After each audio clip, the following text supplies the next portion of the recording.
هتاكل ايه وفين مع ماده؟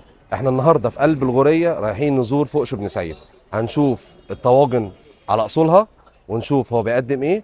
يلا بينا نروح لفوقش ونشوف طواجنه عامله ازاي. يلا بينا.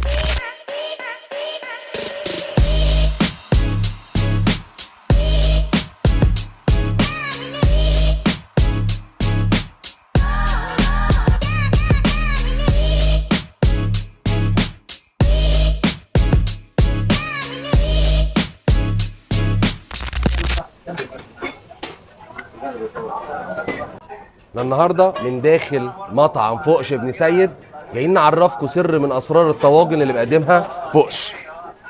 تعالوا كده قربوا معايا. اهم حاجه عند فوقش هنا ان هو شغال كبده بلدي زي ما انتم شايفين اهو، كله بلدي في بلدي، كله بلدي في بلدي اهو. ادينا واقفين بنعمله بايدينا اهو اهو.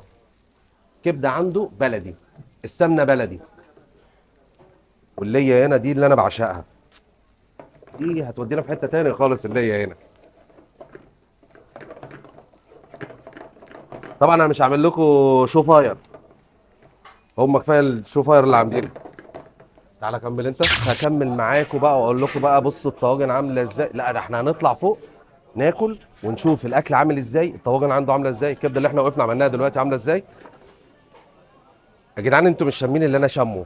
انتوا لما هتيجوا هنا هتشموا من اول بوابه الغوريه بره، هتشموا الاكل عامل ازاي.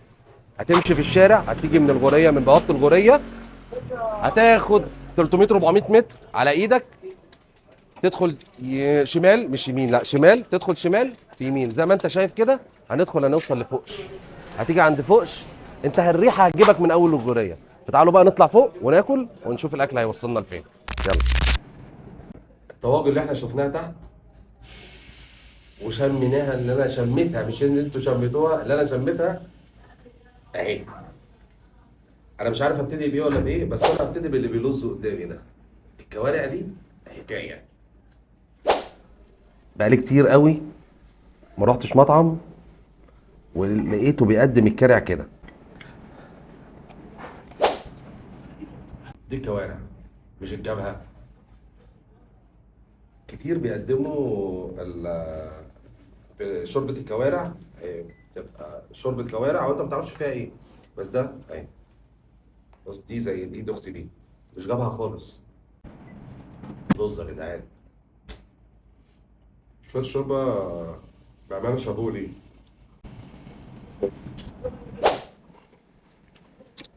عايز ادوق الفته دي. التقليه بتاعتها، الدقه بتاعتها عامه هي اللي بتبين حلاوتها مع العيش المحمص وسبايسي.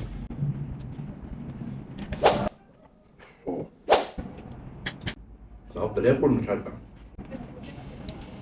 شطه عاليه بس الطاجن جامد. الطاجن الفته هنا. الكبده دي اللي انا عملتها معاكم تحت، على بص كده. وانا بس حطيت الكبده، لكن بقيه التتبيله بتاعت الشيف فوقش. نركن ده على جنب كده. ده السمنه البلدي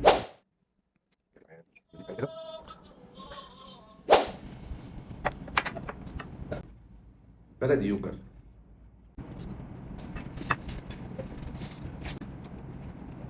بص كم حته ليا تحت، شويه لبساسه اهي، عيني عليها من تحت. انا دي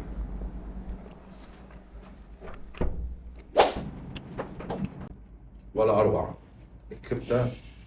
انتوا مهما انا اقول لكم ومهما اكل ومهما اقول لكم بصوا، يعني بص والله انت ما متخيل يعني المنظر. التتبيله دي خرافه. مع التتبيله، لا التتبيله تتبيله يا جدعان. مش عارف ابطل اكل. في حته لحمه محمره، واحنا تحت واقفين معاه نتكلم عن اللحمه وكده، فقال لي انت هتدوق اللحمه المحمره عندي عامله ازاي. هو كله متبله م... م... مستوي او محمره في السمنه البلدي. عايز اعرف دي تومه ولا دي تومه دي؟ لا حلوه، بس انا مش جاي مخصوص عشان الحته دي، انا جاي عشان ده ابو 175 جنيه عنده. بص ايه، طاجن بيتي يا جدعان، الطاجن بيتي. الله يرحمك يا ستي، كانت بتعمل طاجن باميه حكايه، هو نفس طبق الرز. لا طاجن الباميه ده، الباميه دي بلدي، لا حلوه.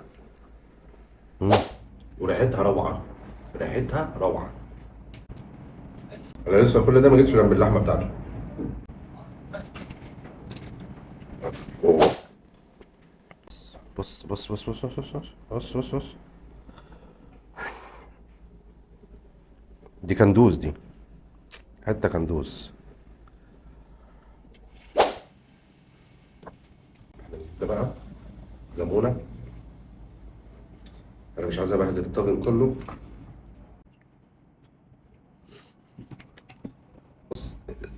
سوى اللحمه مع انها دايبه كده،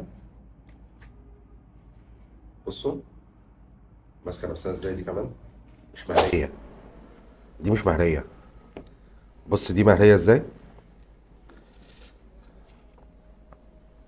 ده الشيف الشاطر. سوي دي سوا ودي سوا، والاتنين مع بعض يطلعوا لك بسوا ايه، في طاجن واحد. ربنا يبارك لك ويحسن ما بين ايديك. حلاوه فوقش اللي هو جمع بين السعر والجوده، الجوده الله اكبر عليها. والله انا مش عشان قاعدين بناكل هنا، انتوا لما تيجوا تجربوا عند فوقش هتعرفوا انا بتكلم في ايه. سنه الليمون علت الطاجن ده في حته تانيه خالص. انا عمال اتكلم مش قادر، مش عارف افصل.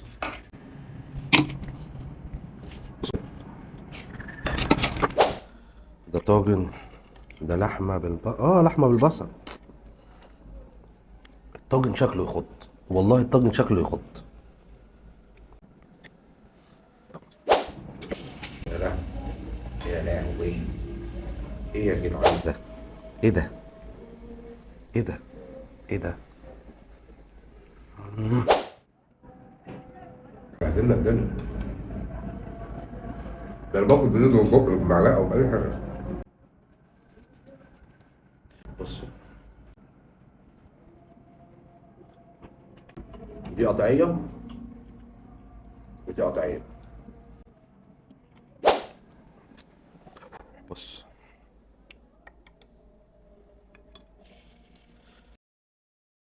بصوا بقى، يعني انا هركن اللحمه دي، والله ربنا يبارك لك. عامة الطواجن بيبقى ليها سر مع كل شيف، سر تتبيلة ان كان سر خلطة ايه، حتة اللحمة بيبقى عامل اساسي عليها. يعني انا لما ابقى شغال بحتة لحمة بلدي بتفرق وبتدي معايا في التيست، او في تيست الاكل، بتودي الطاجن في حتة تانية، وبيبان عليه ان هو بلدي ومخدوم. لكن لما بشتغل بحتة لحمة مستوردة الطاجن بيبقى باين عليه عامل ازاي وشكله عامل ازاي. السعر والجودة هنا مختلف خالص عن معظم الأماكن اللي أنا جربت فيها الطواجن. فعلا ربنا يبارك لهم. أنا في حاجة قبل ما أختم أنا ما جربتهاش، ودي سايبها لآخر حاجة عشان دي الطاجن هنا صغير يكفي فرد، يعني ده يكفي فرد. العرق هنا بتاع الملوخية حكاية.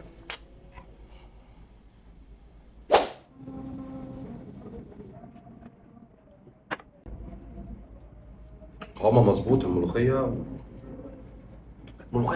ملوخية.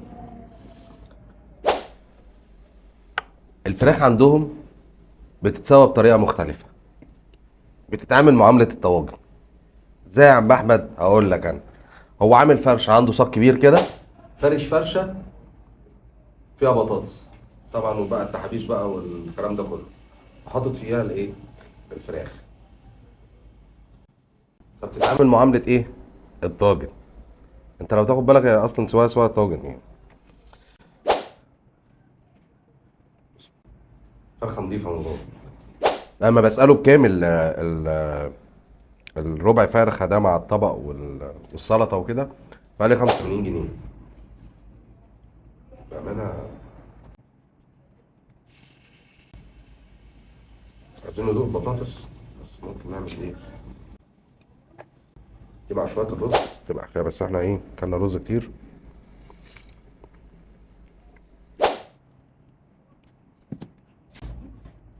خلطة عامية وفيها ايه، الكل بيحبوا الشطة يعني. هو حاطط لك الشطة ومروق عليك في الشطة، إن كانت في البطاطس ولا إن كانت في الفتة. رايقة كده ولذيذة. وقبل كده زي ما أنا قلت لكم، الفرخة بتبان من نظافتها، ولا بقى دم من هنا ولا مش دم من هنا. طبعا احنا بنركز في الحتة دي وناخد بالنا في الفراخ. فرخة نضيفة، التتبيلة بتاعتها موجودة اهي. بصوا الحتة دي ايه، حكاية. عشان انا خلاص بصب على، مش قادر، الضغط عمال يعلى عندي. ده طاجن السجق بقى، او ورقة السجق زي ما بيسموها.